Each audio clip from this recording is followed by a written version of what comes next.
The courtroom doors felt heavier than they should have as I pushed through them, clutching 3 worn manila folders against my chest. Mom rolled her eyes so hard I thought they might fall out, while Dad just shook his head in that disappointed way I'd seen 1,000 times before. My brother Jake smirked from the front row like he was watching a comedy show. Their attorney, some hotshot in a $5,000 suit, looked ready to devour me alive. I adjusted my thrift store jacket and walked toward the judge's bench, knowing everything was about to change. Taking my seat at the defendant's table, I could feel the weight of every stare in that room. The polished mahogany around me gleamed under fluorescent lights, making my secondhand suit look even more pathetic. But appearances had never mattered much to me, not like they did to my family. 3 weeks earlier, I had been mopping floors at Henderson & Associates, a prestigious law firm downtown. It was past midnight, and the building was empty except for the security guard and me. I had my constitutional law textbook propped against the janitor's cart, stealing moments between cleaning tasks to study for the bar exam. Most people would have thought it was crazy, a 28-year-old janitor dreaming of becoming a lawyer. But I had something they didn't know about: a $9.7 million trust fund from my grandfather. Samuel Morrison had been my dad's father, a self-made real estate mogul who built his empire from nothing in post-war America. While most families would celebrate having that kind of inheritance, mine treated it like a dirty secret. They couldn't understand why I lived in a cramped studio apartment, drove a beat-up Honda Civic, and worked jobs that barely paid minimum wage. What they didn't realize was that I was testing myself just like Grandpa Samuel had tested himself when he started with nothing. The trust had been sitting there since I turned 21, earning interest while I deliberately chose poverty. I wanted to prove I could make something of myself without relying on inherited wealth. More importantly, I had plans for that money. Big plans that my family would never understand. 3 weeks ago, Mom had called me for what she called a family intervention. I showed up at their sprawling suburban mansion, thinking maybe they finally wanted to understand my choices. Instead, I walked into an ambush. "Trent, we're worried about you." Mom had said, her manicured nails clicking against her wine glass. She was still beautiful at 55, but years of country club living had given her a hardness around the edges. "You're throwing your life away with these dead-end jobs." Dad, ever the businessman in his pressed khakis and polo shirt, had spread financial documents across their granite kitchen island. "Your grandfather left you a fortune, son. But you're acting like some kind of, I don't know what to call it." Jake, my younger brother by 3 years, had been the worst. Dressed in his investment banker uniform, navy suit, gold watch, cocky smile, he leaned back in his chair like he owned the world. "Trent's having some kind of quarter-life crisis," he announced. "Living like a homeless person when he could afford anything he wants." They had specific examples ready. My 1-bedroom apartment in the warehouse district that cost $600 a month. My 12-year-old Honda with 180,000 miles on it. The fact that I shopped at thrift stores and ate ramen noodles for dinner. To them, these weren't conscious choices. They were signs of mental illness. "You've never been good with money," Mom had declared, her voice taking on that condescending tone I remembered from childhood. "Even as a kid, you'd spend your allowance on comic books instead of saving it." That's when they dropped the bomb. They had filed a petition for conservatorship over my trust fund, claiming I was financially incompetent and needed protection from my own poor decisions. The legal papers were already drawn up, court date scheduled, attorney hired. "It's for your own good," Dad had insisted when he saw the shock on my face. "We'll manage the money responsibly until you get your act together." I had left that house feeling like someone had punched me in the stomach. The betrayal cut deeper than anything I'd ever experienced. My own family, the people who were supposed to love me unconditionally, were trying to steal my inheritance. But what they didn't know, what nobody knew except my night shift supervisor Carl and a few classmates from law school, was that I had been preparing for this moment my entire adult life. Not this exact scenario, but something like it. Grandpa Samuel had left me more than money. He had left me letters hidden in a safety deposit box explaining why he structured the trust the way he did. The old man had seen right through his own family's greed. He knew that Dad's real estate business was built on shaky foundations, that Jake's investment strategies were reckless, that Mom's spending habits would drain any fortune. So he left everything to the grandson who reminded him of his younger self, the one willing to work hard and sacrifice for something bigger. Sitting in that courtroom now, I opened the first manila folder and looked at the document on top. My bar exam results. I had passed with honors, scoring in the 95th percentile. But that wasn't the biggest surprise I had in store for my family. As I looked across the courtroom at their smug faces, I realized something that made my stomach turn. Their attorney, a man named Richard Vance, had a reputation I'd researched extensively. He specialized in conservatorship cases, but not the kind that protected vulnerable people. He helped wealthy families take control of problematic relatives' money. In 3 different cases over the past 5 years, those relatives had ended up mysteriously losing their inheritance entirely. This wasn't about protecting me. This was about theft, pure and simple. My family was so desperate for money that they were willing to destroy me to get it. But they had made one crucial mistake. They had underestimated the grandson of Samuel Morrison. Just like everyone else always had. The weight of the folders in my lap felt different now, not heavy with dread, but substantial with purpose. I watched my family whispering with their attorney, their confidence radiating across the courtroom like heat from a furnace. They had no idea what was coming. The first folder contained my bar exam certificate and law degree, both earned through 7 years of night school while working full-time jobs. The second held evidence that would destroy their case completely. The third contained something even more powerful, the true voice of my grandfather speaking from beyond the grave. When I was 16, Grandpa Samuel had pulled me aside during a family barbecue. While Dad and Jake argued about baseball statistics and Mom gossiped with her sister, the old man had walked me out to his garden behind the mansion he'd built with his own hands. "You're different from the rest of them, Trent," he'd said, his weathered fingers pointing out different varieties of tomatoes he'd planted. "You ask questions instead of demanding answers. You watch instead of performing." I'd thought he was just being a sentimental old grandfather, but now I understood he was conducting an interview. Over the next few years until his death when I was 21, we had dozens of these conversations. He'd ask me about my dreams, my values, what I thought wealth was really for. While Jake bragged about his business school acceptance, and Dad expanded his real estate empire, I talked to Grandpa about wanting to help people, about seeing too much injustice in the world.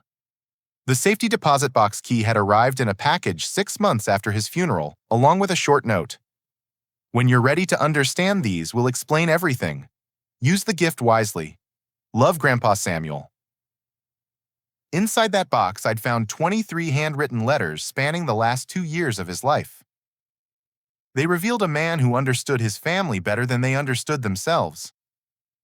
He'd documented Dad's increasingly risky business deals, Jake's arrogant investment strategies, Mom's escalating spending on status symbols. More importantly, he'd explained why he'd chosen me as his heir. "Your father thinks success means acquiring things," one letter read. "Your brother believes it means impressing people. Your mother confuses it with being envied.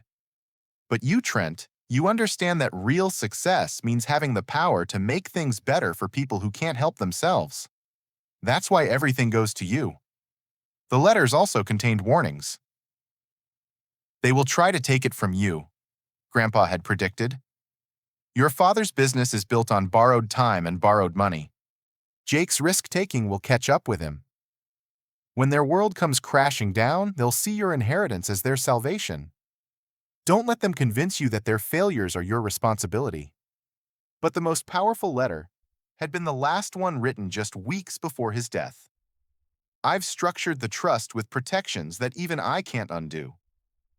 If anyone tries to claim you're incompetent, the documentation of your true character is in this box. You won't just inherit money, Trent. You'll inherit the responsibility to prove that our family name still means something." Those letters had motivated me through 7 years of grueling night school.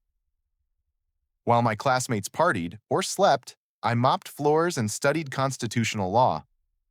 While they networked at expensive bars, I served coffee to law firm partners who didn't know I was memorizing their case strategies. Every humiliation, every exhausted morning, every moment of doubt had been preparation for this day. My supervisor, Carl, had been the only person who knew the truth. A Vietnam veteran with gentle eyes and hands scarred from decades of maintenance work, he'd found me studying in the break room during my first week on the job. Law school, he'd asked, nodding at my textbook. Night program at State. I'd admitted, expecting him to laugh. Instead, he'd sat down across from me. My son went to law school, he'd said quietly. Lost him in Iraq before he could take the bar. Mind if I help you study sometimes? Carl became my unofficial mentor, quizzing me on contracts and torts while we cleaned office buildings across the city. He'd immigrated from El Salvador as a teenager, worked 3 jobs to put himself through college, then spent 30 years as a paralegal before a heart attack forced him into lighter work. He understood sacrifice in ways my privileged family never could. "You're not just studying law," he'd told me one night as we emptied trash cans on the 40th floor of a downtown skyscraper. "You're studying justice. There's a difference. Law is what rich people use to protect their money. Justice is what poor people need to survive." Now, sitting in this courtroom with my family's contemptuous stares boring into me, I understood what he meant. They had law on their side. Expensive attorneys fabricated evident social connections. But I had something more powerful. I had justice, and I had evidence. The second folder contained 6 months of careful investigation into my family's finances. While they'd been planning their conservatorship scam, I'd been documenting their own financial incompetence. Dad's real estate empire was a house of cards built on over-leveraged properties and fraudulent loan applications. Jake had lost nearly $2 million of his clients' retirement funds through reckless cryptocurrency investments. Mom had racked up $300,000 in credit card debt buying jewelry and designer clothes she couldn't afford. They weren't trying to protect my inheritance. They were trying to steal it to cover their own catastrophic failures. But the most damaging evidence came from their own mouths. Using a digital recorder Carl had lent me, I'd captured conversations at family dinners where they discussed their plan in detail. Mom coaching Dad on what to tell the psychiatrist they'd hired to evaluate me. Jake bragging about how they'd split the money once they gained control. Their attorney explaining how conservatorships could be extended indefinitely once granted. They'd been so confident in my stupidity that they'd planned their crime right in front of me. Now, as I watched Richard Vance shuffle through his papers with predatory efficiency, I felt something I'd never experienced before. Not anger, not hurt, but a cold, clear certainty that justice was about to be served. My phone buzzed with a text from Carl. "Remember what your grandfather taught you. Character is what you do when no one is watching. Courage is what you do when everyone is." I looked up at the bench where Judge Margaret Chen was reviewing the case files. She had a reputation for being brilliant, fair, and absolutely ruthless with anyone who tried to manipulate her courtroom. My family was about to learn what happened when you underestimated both the grandson of Samuel Morrison and the American justice system. The bailiff called the court to order, and Judge Chen looked down at us with eyes that missed nothing. "This is a petition for conservatorship over a trust fund," she announced, her voice carrying clearly through the room. "I've reviewed the preliminary filings, and I have some concerns about the basis for this petition. But we'll hear all the evidence before making any decisions." Richard Vance stood up, his confidence filling the room like expensive cologne. "Your Honor, will prove that the respondent is clearly incapable of managing his inheritance responsibly." Judge Chen's gaze shifted to me. "Mr. Morrison, I understand you're representing yourself in this matter." I stood up slowly, feeling the weight of my grandfather's legacy and Carl's faith and 7 years of preparation settling on my shoulders like armor. "Yes, Your Honor, and I have some evidence that I believe will surprise everyone in this courtroom." Behind me, I heard Jake whisper to Mom, "This ought to be good." He had no idea how right he was. The first shot fired in this war came from Richard Vance, and I had to admit he was good at his job. He stood before Judge Chen like a man who'd never lost a case. His silver hair perfectly styled his voice, carrying the kind of authority that came from 30 years of courtroom victories. Your Honor. He began spreading documents across his table with practiced precision. This case is about a young man who has lost touch with reality. Despite having access to nearly $10 million, Trent Morrison chooses to live in squalor working menial jobs that barely pay rent. This isn't eccentricity. This is evidence of severe financial incapacity. He gestured toward a poster board covered with photographs that made me look like a homeless person. Pictures of my apartment building, my old Honda, even shots of me in my janitor's uniform taken without my knowledge. The images told a story of failure of a rich kid who'd lost his mind. The respondent's own family has watched with growing concern as he's thrown away opportunity after opportunity. Vance continued. College scholarships rejected. Job offers from prestigious companies ignored. Instead, he's chosen a lifestyle that can only be described as self-destructive. Mom was the first witness, and watching her testify against me felt like having my heart extracted with surgical precision.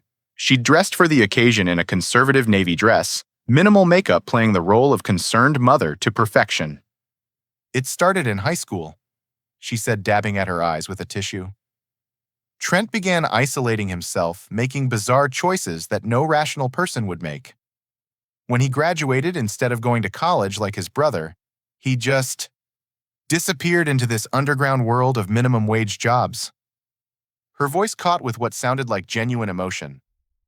As his mother, I've watched him deteriorate for years. The apartment he lives in, it's in a dangerous neighborhood. The car he drives is held together with duct tape. He eats nothing but junk food because he won't spend money on groceries. Vance nodded sympathetically. Mrs. Morrison, in your opinion, is your son capable of managing a significant inheritance? Absolutely not, Mom replied without hesitation. He can't even manage his own basic needs. If he had access to millions of dollars in his current mental state, I believe he'd either give it all away to strangers or waste it on whatever impulse struck him.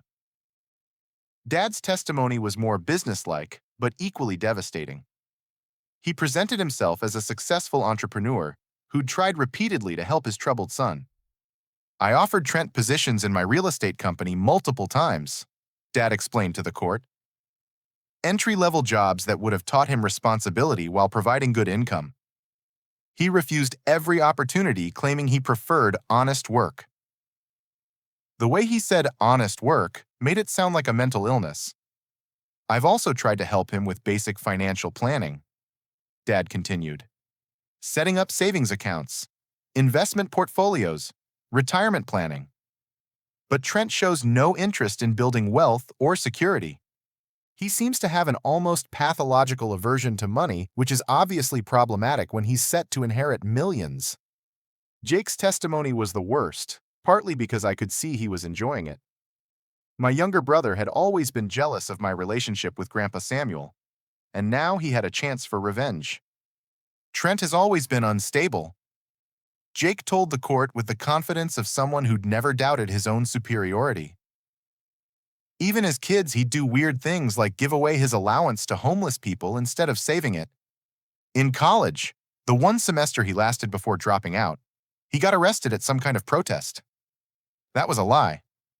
I'd been arrested for peaceful civil disobedience at a rally for affordable housing. The charges had been dropped, but Jake made it sound like I'd been dealing drugs.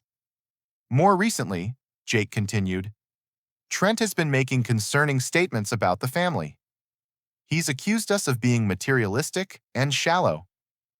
Last Christmas, he told me that rich people were inherently immoral and that wealth corrupted everyone it touched. That's not normal thinking, Your Honor. Vance presented a parade of character witnesses. Neighbors who'd seen me coming home from work in dirty uniforms, a grocery store clerk who remembered me counting coupons, even a landlord who testified that I'd chosen the cheapest apartment available despite being able to afford better. Then came the expert testimony that was clearly meant to deliver the killing blow. Dr. Patricia Hoffman, a psychiatrist who'd never met me, took the stand with a thick file of psychological evaluations. Based on the family interviews and behavioral observations, she announced with clinical authority, "I believe Mr. Morrison suffers from a form of financial anxiety disorder possibly connected to underlying depression and self-worth issues. His choices demonstrate a pattern of self-sabotage consistent with someone who feels unworthy of success." She went on to describe my anti-symptoms in language that made me sound dangerously unhinged. According to Dr. Hoffman, my decision to live modestly was evidence of paranoid delusion. My commitment to working-class jobs showed signs of manic episode behavior. Even my close relationship with my grandfather was reframed as an unhealthy attachment to a deceased authority figure. In my professional opinion, she concluded, Mr. Morrison poses a significant risk to his own financial welfare. Without intervention, he will likely dissipate this inheritance through impulsive giving or reckless indifference to money management. As the morning progressed, I watched Judge Chen's expression carefully. She was taking notes, asking pointed questions, but her poker face gave nothing away. I could feel the gallery behind me shifting restlessly. A few reporters had shown up, drawn by the size of the inheritance and the family drama. By lunch break, Vance had painted a picture of me as a delusional, self-destructive young man who needed protection from his own mental illness. My family looked satisfied, confident they'd made their case convincingly. But they'd made one crucial error in their strategy. They'd been so focused on making me look crazy that they'd forgotten to make themselves look trustworthy. And Judge Chen was exactly the kind of judge who noticed details like that. When court resumed, Vance rested his case with a flourish. Your Honor, the evidence clearly shows that Trent Morrison lacks the mental capacity to manage a significant inheritance. His family, out of love and concern, is asking this court to protect him from his own poor judgment. Judge Chen looked down at me from her bench, and I felt the weight of this moment settle over the entire courtroom. Mr. Morrison, you may present your defense. I stood up slowly, feeling every eye in the room focused on me. My family was smirking, certain they'd already won. Their attorney was organizing his papers with the casual confidence of a man preparing for victory. I walked to the podium carrying my first manila folder, and when I opened it, everything changed. Your Honor, I said, my voice carrying clearly through the suddenly silent courtroom.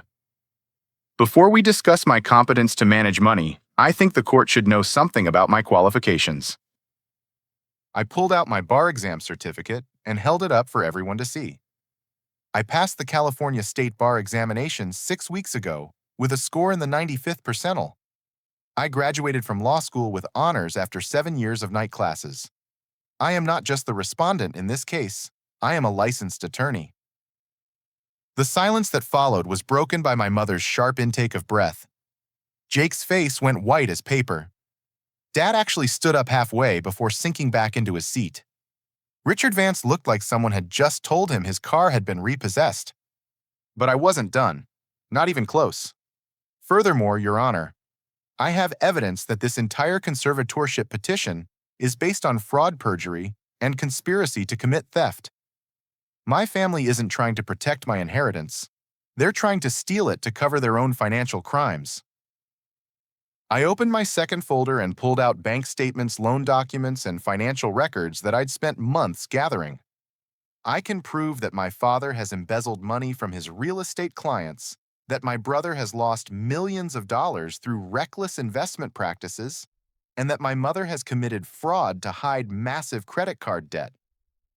This conservatorship isn't about my mental health. It's about their bankruptcy. The courtroom erupted in whispers and gasps. Judge Chen banged her gavel for order, but I could see the sharp interest in her eyes. That's a very serious accusation, Mr. Morrison, she said. I hope you have evidence to support these claims. I looked directly at my family, seeing real fear in their faces for the first time. I do, Your Honor, and I'm prepared to present all of it. Behind me, someone in the gallery whispered, "This is better than cable TV." They had no idea how much better it was about to get. The transformation in the courtroom atmosphere was electric. What had started as a simple conservatorship hearing was rapidly becoming something much more dramatic. I could see Judge Chen leaning forward in her chair, her judicial mask slipping just enough to reveal genuine fascination with the turn this case had taken. "Mr. Morrison," she said carefully, "these are extremely serious allegations you're making against your family. I hope you understand the gravity of accusing them of financial crimes in my courtroom." "I understand completely, Your Honor, and I can prove every word." I pulled out the first set of documents from my second folder. Bank statements and loan applications that had taken me 3 months to obtain through legitimate channels. My hands were steady now, all nervousness replaced by cold determination. Let's start with my father's real estate business. I announced, spreading papers across the defense table. Morrison Development has been operating for 15 years, and according to these bank records has systematically defrauded clients out of approximately $1.2 million. Dad shot to his feet, his face flushed red with anger. "That's a complete lie, Judge. My son is clearly having some kind of breakdown." "Mr. Morrison." Judge Chen's voice cut through his protests like a blade. "You will sit down and remain quiet until it's your turn to speak, or I'll have you removed from my courtroom." Dad sank back into his seat, but I could see his hands shaking with rage. I continued methodically like the attorney I'd trained to become. "Your Honor, Morrison Development specializes in investment properties for elderly clients looking to diversify their retirement portfolios. The company promises guaranteed returns of 8 to 12% annually, which should have been the first red flag." I held up a series of contracts, each one bearing Dad's signature and the company seal. "These documents show that my father has been using a classic Ponzi scheme structure. New investor money is used to pay returns to existing investors, while the actual properties either don't exist or are worth significantly less than reported." The evidence was overwhelming. I'd spent months tracking down elderly victims, obtaining court records from civil suits that had been quietly settled, and following paper trails through multiple banks. Dad's entire business model was built on lies. Mrs. Eleanor Patterson, age 73, invested her late husband's life insurance money based on my father's promises. I read from a deposition. Instead of the guaranteed property portfolio she was sold, her money went directly into personal accounts to fund my father's lifestyle and cover losses from previous investors. I could hear Mom crying softly behind me, but I pressed on. This was bigger than family loyalty now. The total fraud amount exceeds $1 million, affecting 18 elderly victims who trusted my father with their retirement savings. Several victims have lost their homes due to financial hardship caused by these crimes. Judge Chen was taking careful notes, her expression growing darker with each revelation. "Continue, Mr. Morrison." I turned to Jake's crimes next, and this evidence was even more damning. My brother's investment firm had been reckless with client money in ways that went beyond mere incompetence into criminal negligence. Harrison Investment Group. My brother's company has lost approximately $2.3 million in client funds through unauthorized high-risk trades, I announced. My brother has been using client retirement accounts to make speculative investments in cryptocurrency and overseas markets without proper disclosure or authorization. I produced trading records that showed the scope of Jake's recklessness. While his clients thought their money was in safe, diversified portfolios, he'd been gambling with their life savings on volatile investments that he barely understood. Mr. Robert Chen, a 70-year-old retired teacher, trusted my brother with his pension fund. I read from another deposition. Instead of the conservative portfolio, he requested my brother put 60% of his money into speculative cryptocurrency trades. When those investments collapsed, Mr. Chen lost his entire retirement and had to move in with his daughter. Jake looked like he was going to be sick. His confident smirk had been replaced by the pale, sweaty expression of a man watching his entire life crumble. But the most personal betrayal came when I presented evidence about Mom's role in covering up these crimes. She hadn't just been an innocent bystander. She'd been an active participant in the fraud. My mother has been systematically forging documents and creating false financial statements to hide the extent of my family's crimes. I announced pulling out documents that showed her handwriting and signature on dozens of fraudulent papers. I held up a series of loan applications where Mom had inflated Dad's income by nearly 300%. Bank statements where she'd altered figures to hide missing money. Even insurance claims where she'd exaggerated damages to collect settlements that helped fund their lifestyle. These documents show a pattern of fraud spanning over 5 years. I explained to Judge Chen. My mother has been the architect of many of these schemes using her background in accounting to create sophisticated cover-ups. The courtroom was dead silent now, except for the sound of Mom's quiet sobbing. I felt a stab of pain hearing her cry, but I couldn't stop. Too many innocent people had been hurt by their greed. Then I dropped the biggest bombshell of all. Your Honor, I have evidence that this conservatorship petition is the final stage of their criminal conspiracy. I announced pulling out my ace in the hole, the audio recordings I'd made of their planning sessions. I set up a small digital recorder on the defense table and pressed play. Suddenly, my family's voices filled the courtroom with crystal clarity. Once we get control of Trent's money, we can pay back the investors and avoid prison, Dad's voice said through the speakers. How long can we keep the conservatorship going? Jake's voice asked. Indefinitely if we play it right, Mom's voice replied. Richard says once someone is declared incompetent, it's very hard to reverse. We just need to keep him looking crazy. The audio continued for several damning minutes, with my family discussing exactly how they planned to steal my inheritance and use it to cover their crimes. They talked about hiding money in offshore accounts, paying off victims to avoid prosecution, and keeping me under legal control permanently to prevent me from exposing them. When the recording ended, the silence in the courtroom was deafening. Judge Chen's face had transformed from professional interest to barely controlled anger. Mr. Morrison, she said quietly, do you have more recordings like this? Yes, Your Honor. Hours of them. They've been planning this for months, documenting their conspiracy in detail because they never imagined I was smart enough to record them. I looked back at my family, seeing their complete shock and terror. They'd underestimated me so completely that they'd planned their crime right in front of me, treating me like a piece of furniture that couldn't understand or remember what it heard. But I wasn't done yet. I had one more revelation that would destroy any remaining sympathy the court might have for them.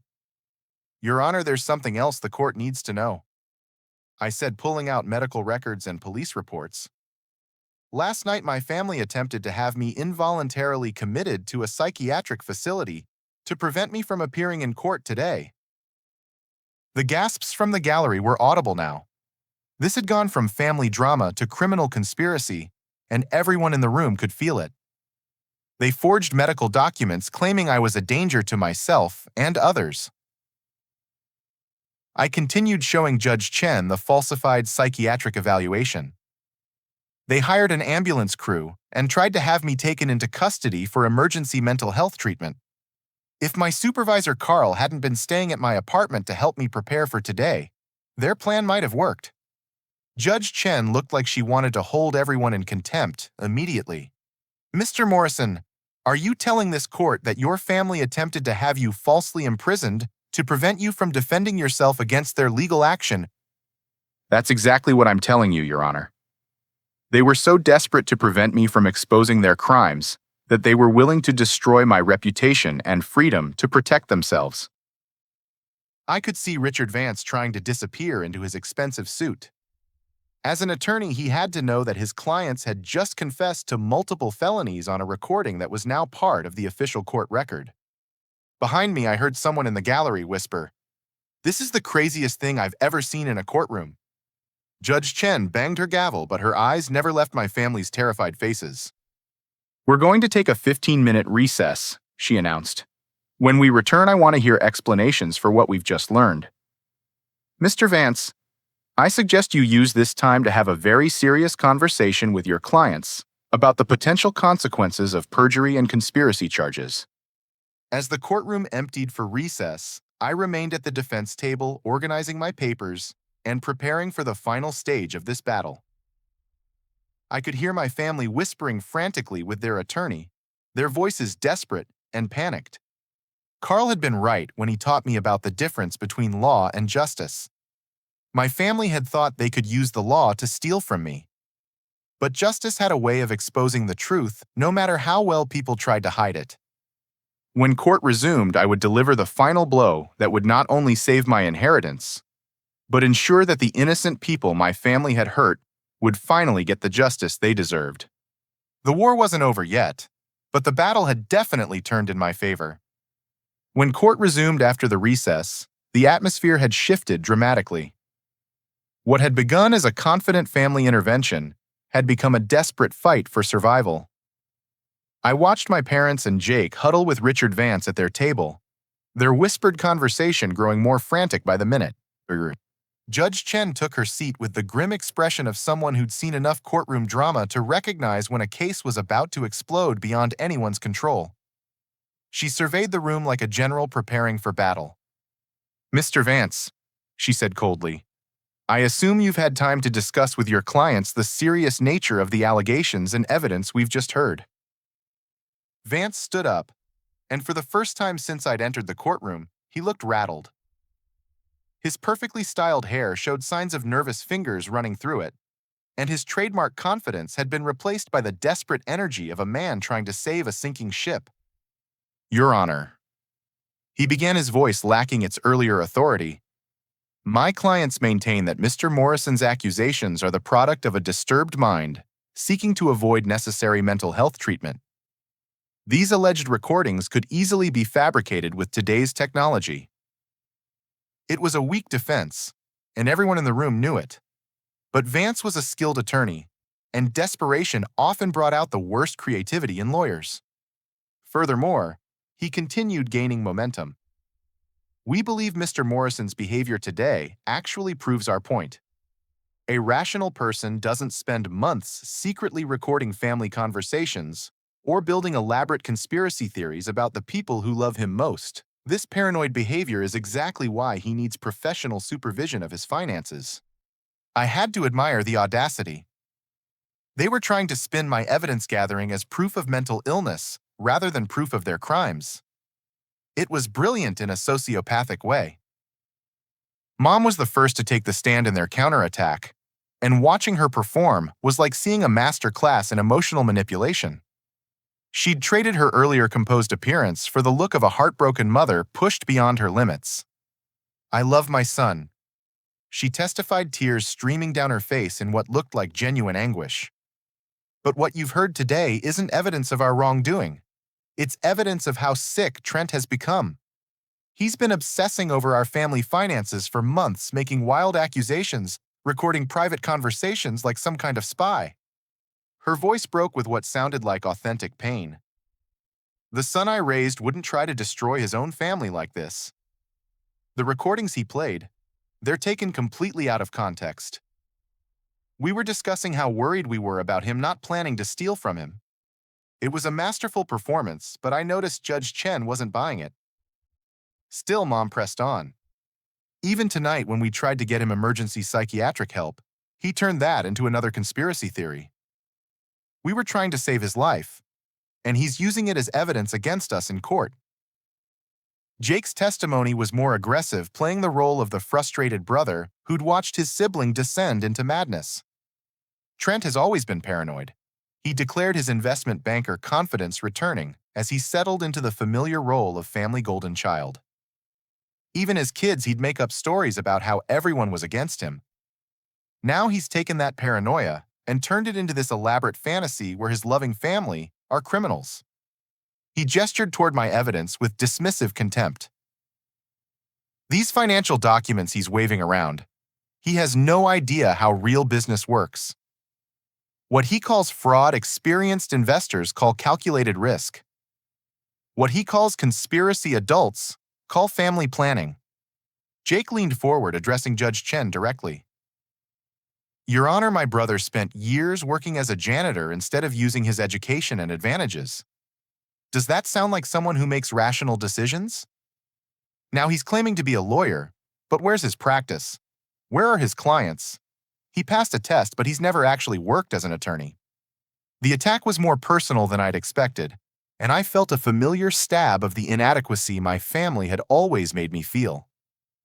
But then I remembered Carl's voice. Character is what you do when no one is watching.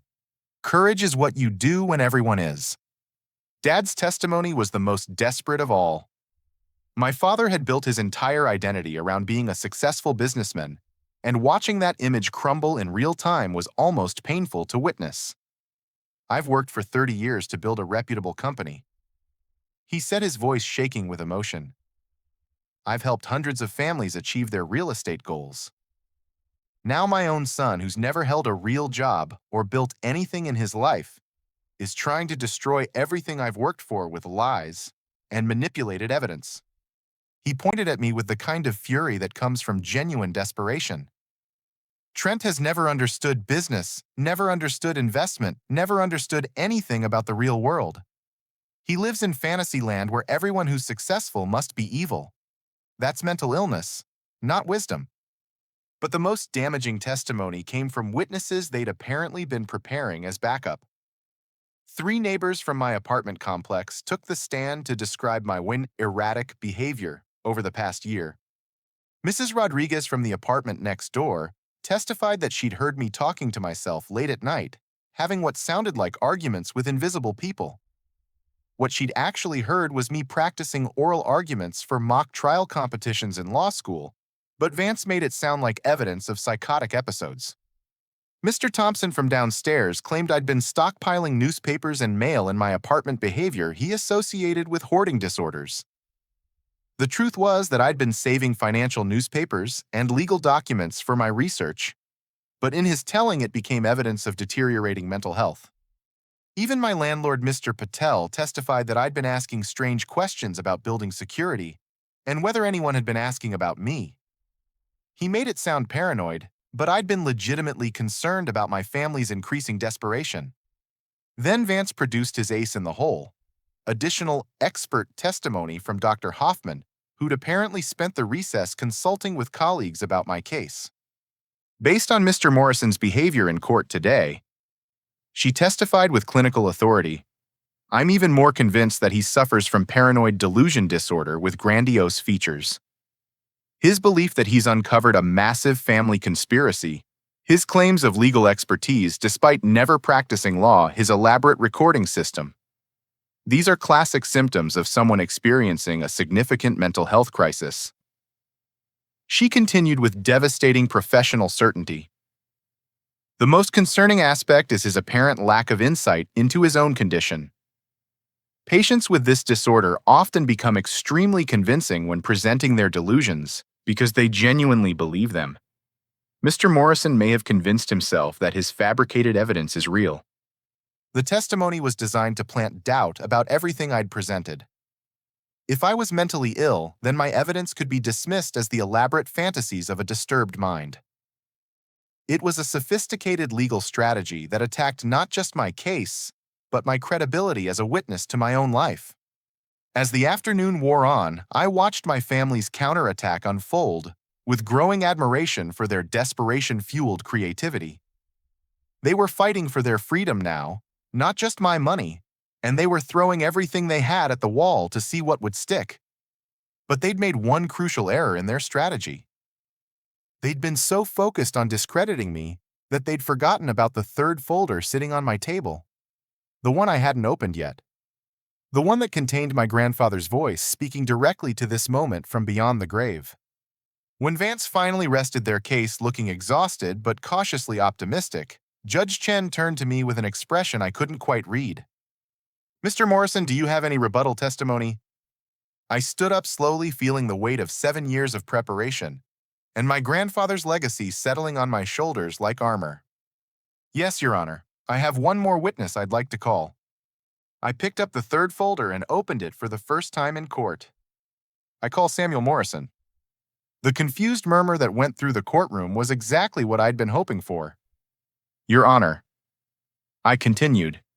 My grandfather anticipated this exact scenario in his final letters to me. With the court's permission, I'd like to read his own words about this family and their intentions regarding his inheritance. Judge Chen leaned forward with interest. I'll allow it, Mr. Morrison. but make it relevant. I pulled out the first letter dated just 6 months before Grandpa Samuel's death and began to read in a clear voice that carried to every corner of the courtroom. My dear Trent, if you're reading this in a courtroom, it means my predictions about your father, mother, and brother have come true. They've tried to steal what I left you, and they've probably convinced themselves they're doing it for your own good. The silence in the courtroom was absolute. My family looked like they'd seen an actual ghost. And in a way they had. The letter in my hands felt like it weighed 1,000 pounds as I continued reading my grandfather's words to the stunned courtroom. His voice seemed to echo from the grave, cutting through years of family lies with surgical precision. Your father, my son, has always confused activity with achievement, I read aloud. He mistakes being busy for being productive, and he's never learned the difference between building something and simply rearranging existing pieces. His real estate business is built on borrowed time and borrowed money, and when it fails, he'll blame everyone except the man in the mirror. Dad's face had gone completely white. These weren't just accusations from a disgruntled grandson. They were judgments from his own father delivered with the authority of someone who'd built an empire from nothing. Your mother married into wealth and has never understood the difference between having money and being worthy of it. The letter continued. She believes that spending equals success, and that accumulation equals achievement. She will always need more because she has never learned that enough is enough. Mom was crying openly now, but they weren't tears of manipulation. These were tears of recognition of truths she'd probably known about herself, but never faced. Your brother Jake has inherited the worst qualities of both parents. Your father's arrogance and your mother's greed, but without the work ethic that at least made your father somewhat productive. He believes that confidence can substitute for competence, and he will learn otherwise at great cost to himself and others. I paused to let those words sink in, watching Jake's confident facade crumble as his grandfather's assessment hit home with devastating accuracy. But you, Trent, I continued reading, you have something they lack. The understanding that real wealth comes from what you build, not what you inherit. That true success is measured by what you contribute, not what you accumulate. That's why everything comes to you. Judge Chen was listening with rapt attention, and I could see other people in the gallery leaning forward to catch every word. I pulled out the second letter, this one dated just weeks before Grandpa's death. This letter was written after your grandfather had his attorney investigate the family's finances. He knew exactly what they were doing. My dear boy, I read on I've spent the last month having professionals examine your father's business practices and your brother's investment strategies. What they found confirms my worst fears. Your father is running a sophisticated fraud operation that preys on elderly investors. Your brother is gambling with other people's retirement money, like a teenager with his first credit card. The courtroom was so quiet, I could hear the air conditioning humming. My family sat frozen listening to their patriarch expose crimes they thought no one would ever discover. Your mother has been helping them cover their tracks using skills she learned in accounting to forge documents and hide losses. They're not bad people in their hearts, Trent, but greed has made them do terrible things to innocent people. I looked directly at my family as I read the next paragraph. They will come for your inheritance when their house of cards collapses. They'll convince themselves they deserve it, that they need it, that taking it from you is somehow justified. They'll even convince themselves they're protecting you from your own poor judgment. The accuracy of his prediction was chilling. He'd mapped out their entire strategy years before they'd implemented it. I've structured the trust with protections that will expose their crimes if they try to take what belongs to you. I continued reading.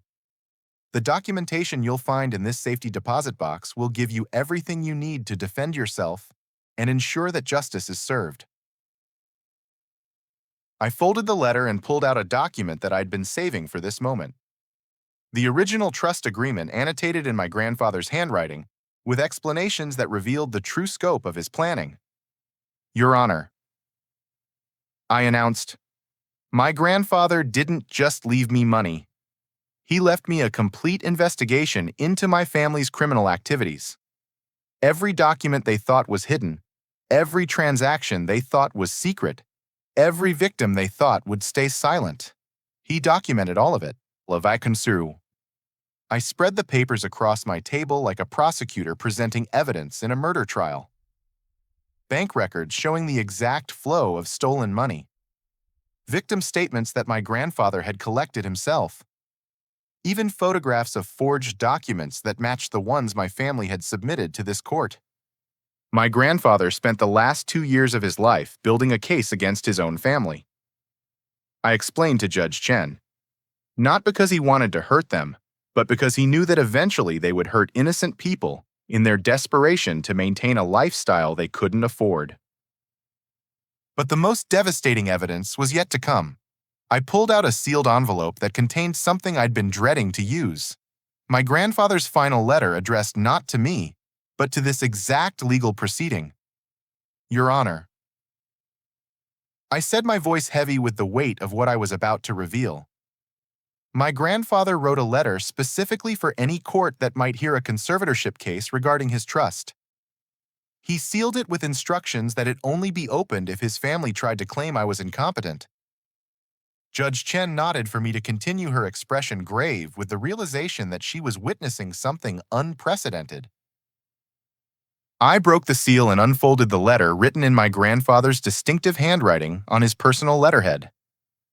The letter was addressed to the Honorable Judge presiding over the conservatorship hearing for Trent Morrison. Your Honor. I read, if this letter is being read in your courtroom, it means my family has chosen greed over love, crime over redemption, and betrayal over forgiveness. They have proven themselves to be exactly what I feared they would become.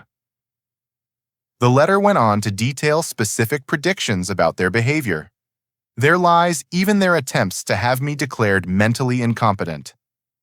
My grandfather had anticipated their strategy with the precision of someone who understood them better than they understood themselves. The young man standing before you is not mentally ill, I read. He is my chosen heir because he alone among my descendants understands that wealth is a responsibility, not a privilege. He has lived modestly by choice, worked honestly by conviction, and studied law by determination. He is everything I hoped he would become. The final paragraph was the most powerful. I ask this court to do more than simply deny this conservatorship petition. I ask that you ensure my family faces consequences for their crimes against innocent people. The evidence Trent will present to you represents years of investigation into fraud that has destroyed the retirement security of dozens of elderly Americans. Justice requires not just protecting Trent's inheritance, but protecting future victims from my family's greed. As I finished reading, the courtroom erupted in whispers and gasps. This wasn't just a family dispute anymore.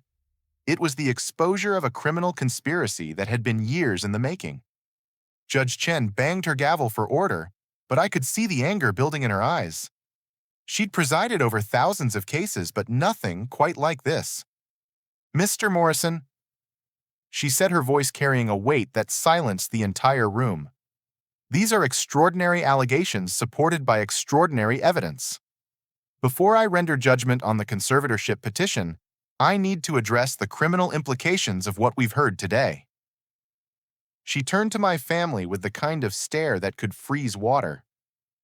Mr. Morrison, Mrs. Morrison, and Mr. Jacob Morrison, based on the evidence presented today, I am ordering an immediate investigation into your financial activities by the District Attorney's Office. Dad tried to stand up, but Judge Chen cut him off with a gesture. Furthermore, she continued, I am referring this matter to the State Bar Association for investigation into potential conspiracy between your family and your attorney, Mr. Vance. Richard Vance looked like he wanted to disappear entirely. As an attorney, he had to know that his career was over if even half of what I'd presented was true. As for the conservatorship petition, Judge Chen announced, it is denied completely and permanently. Mr. Trent Morrison has demonstrated not only financial competence, but extraordinary legal acumen and moral character. His inheritance will remain entirely under his control. She paused, letting the weight of her words settle over the courtroom. However, given the serious nature of the fraud allegations, I am ordering that Mr. Morrison's family be taken into custody pending further investigation. The bailiffs moved forward as my family sat in stunned silence. This had gone from a simple legal hearing to a criminal proceeding in the span of a single day. As they led Dad and Jake away in handcuffs, Mom turned to look at me one last time. For just a moment, I saw past the years of greed and manipulation to the woman who had raised me, who had read me bedtime stories and bandaged my scraped knees. "I'm sorry, Trent," she whispered, and for the first time in years I believed she meant it. But sorry wouldn't bring back the life savings of the elderly people they'd defrauded. Sorry wouldn't undo years of criminal conspiracy. Sorry was a start, but it wasn't justice. Judge Chen looked down at me from her bench with something that might have been respect. "Mr. Morrison, you've shown remarkable courage and integrity throughout this ordeal. Your grandfather would be proud." As the courtroom cleared and reporters rushed to file their stories about the most dramatic conservatorship hearing in recent memory, I sat alone at the defendant's table, surrounded by the evidence that had saved my inheritance and exposed my family's crimes. Carl appeared at my side, his weathered face beaming with pride. "Your grandfather was right about you, son. You've got the makings of a fine attorney." I looked at the empty chairs where my family had been sitting just moments before, feeling a complex mixture of victory and loss. Justice had been served, but at a cost I was only beginning to understand. The real work was just beginning. 6 months later, I stood in the reception area of my new law office, watching through the window as Mom walked slowly up the sidewalk toward the front entrance. She looked older than her 55 years. Her designer clothes replaced by simple, practical clothing that reflected the dramatic changes in her circumstances. Prison had stripped away the artificial polish that had defined her for so long, revealing someone I barely recognized, but somehow respected more. The bronze nameplate on my door read, "Samuel's Legacy Legal Aid," and beneath it a smaller plaque explained our mission: protecting families from financial abuse and conservatorship fraud. The office wasn't large, but it was everything my grandfather would have wanted. A place where justice mattered more than profit, where vulnerable people could find protection from those who would exploit them. Mom hesitated at the door, her hand hovering over the handle, as if she wasn't sure she had the right to enter. Through the glass our eyes met, and I saw something I'd never seen before in her expression: genuine humility. I opened the door myself, saving her from the uncertainty of whether she was welcome. "Hello, Mom." "Hello, Trent." Her voice was softer than I remembered, lacking the commanding tone that had defined our relationship for so long. "Thank you for agreeing to see me." We sat in my modest conference room, the same space where I'd been meeting with victims of financial fraud every week since opening the practice. The irony wasn't lost on either of us that my mother was now sitting where her victims might have sat, seeking understanding and redemption. "I've been in therapy for 4 months," she began without preamble. "Court ordered initially, but I've chosen to continue even after fulfilling the legal requirement. I needed to understand how I became someone capable of hurting innocent people." The woman across from me bore little resemblance to the perfectly manicured socialite who'd tried to steal my inheritance. This version of my mother was raw, honest, and clearly struggling with the weight of her own actions. "I won't insult you by making excuses," she continued. "I won't claim I didn't understand what we were doing, or that I was just following your father's lead. I made conscious choices to forge documents, to lie to investigators, to help destroy people's life savings. I did those things, and I have to live with them for the rest of my life." During the 6 months since the trial, the full scope of my family's crimes had become clear through the criminal investigation. Dad had been sentenced to 5 years in federal prison for mail fraud and elder abuse. His real estate company had been liquidated to provide restitution to victims, though the amount recovered was less than half of what had been stolen. Jake had lost his investment licenses permanently and faced 3 years in minimum security prison for securities fraud. His firm had collapsed completely, and several of his former clients were still struggling to rebuild their retirement savings. The golden boy image he'd cultivated had crumbled so thoroughly that he'd become something of a cautionary tale in financial services circles.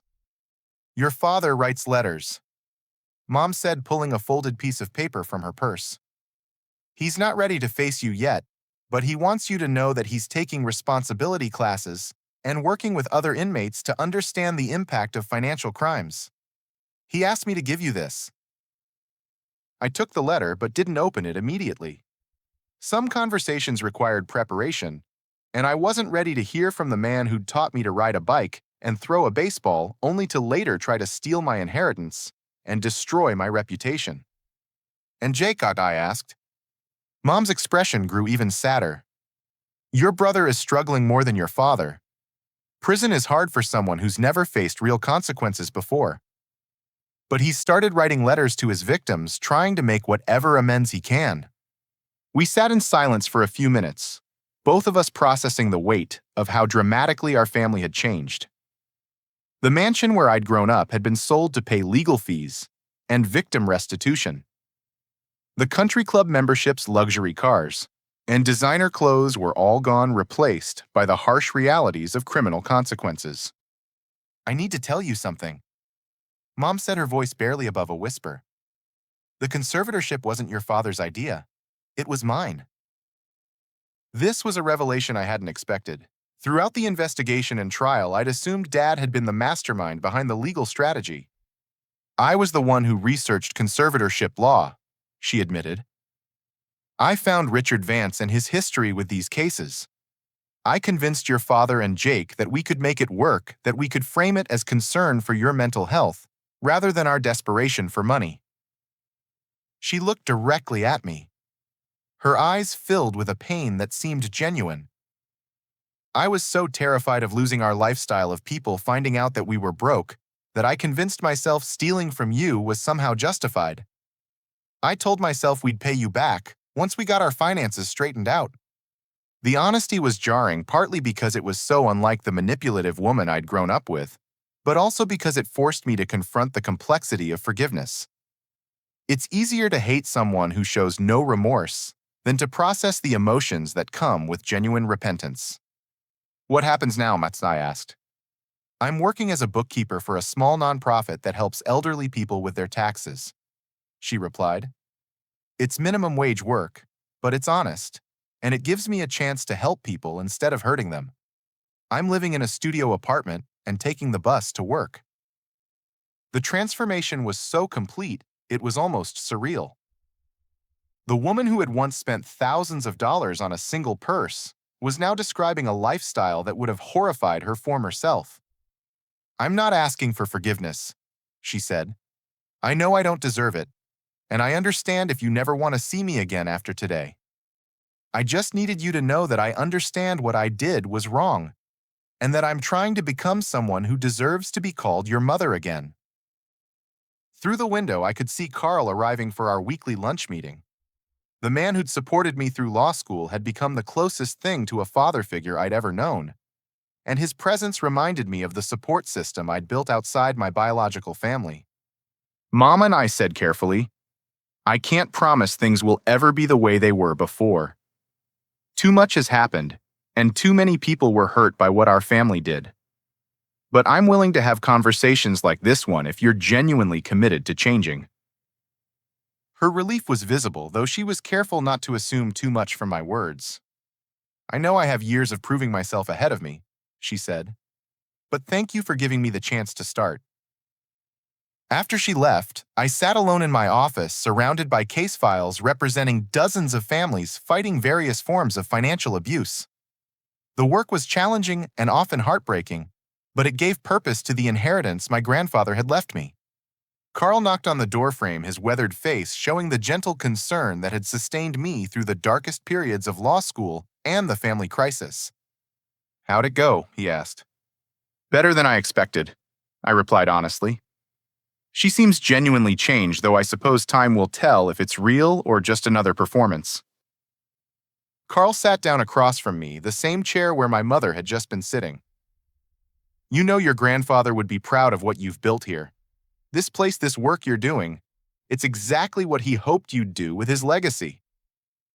I looked around the office, taking in the certificates on the walls, the law books that had become my closest companions, the photographs of clients who'd successfully fought off conservatorship attempts with our help. "I've been thinking about something," I said to Carl. "All those nights when you helped me study, when you encouraged me to keep going even when I wanted to quit. Did you know this was coming?" Carl chuckled, his eyes twinkling with the wisdom that came from decades of watching people navigate life's complexities. "I didn't know the specifics," he admitted, "but I could see that you had something special in you, something that your family couldn't recognize because they were too focused on surface appearances." He gestured toward the pile of thank you letters from clients on my desk. "Your grandfather didn't leave you money, Trent. He left you a test. The real inheritance wasn't the dollars in that trust fund. It was discovering whether you had the character to use those dollars for something bigger than yourself." Over the past 6 months, Samuel's legacy legal aid had helped prevent 17 fraudulent conservatorship attempts, assisted 32 families in recovering stolen assets, and provided legal representation to elderly victims of financial abuse. The work was exhausting and often emotionally draining, but it felt like the most important thing I'd ever done. "I learned something during this whole experience," I told Carl. "True wealth isn't measured in bank account balances or property portfolios. It's measured in the courage to stand up for what's right, even when it costs you everything you thought you wanted." Carl nodded approvingly. "That's wisdom that can't be taught in law school." My grandfather's test wasn't really about money management. I continued, the realization crystallizing as I spoke. It was about character under pressure.